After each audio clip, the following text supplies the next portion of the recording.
Hello mga ka-e-bike natin. Ito meron na naman ditong 4 wheels. Ito Avia. Ito putol-putol daw ng takbo mga ka-e-bike. So tinesting ko nga at namamatay siya.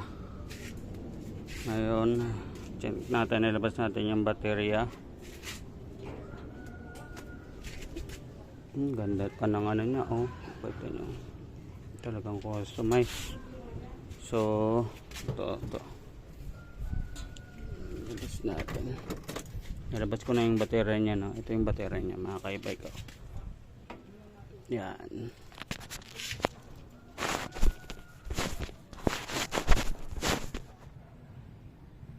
Yan mga ka-e-bike. Position natin. Mabuksan natin. Sarado ulit eh.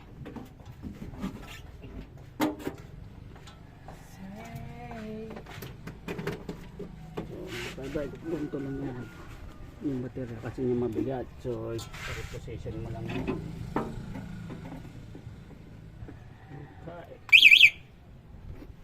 Okay. So binuksan na natin. Ito nga pala yung ayan, oh, mga bituka niya. Yan, bituka. Ayan, oh. Pansin ako may nasunog dito eh. Hindi malang, ayan, oh, sunog dyan. Ayan, oh. Okay, switch. So ayusin natin yan to. Ayusin natin. Duda ko yan yung nagkukos. Tapos check natin yung ilang wiring. Okay, bike. Duda ko okay naman yung controller niyan eh. Pati motor eh. Testing ko na eh. Yan. Okay. Patayin muna natin mga ka-e-bike ha. Ayos muna tayo. Okay. Ganda ng panahon oh. Maaraw pero dito malilim. Yan, malilim. Yun nga pala yung isang e-bike na nirepaint natin, oh. Pogi, oh.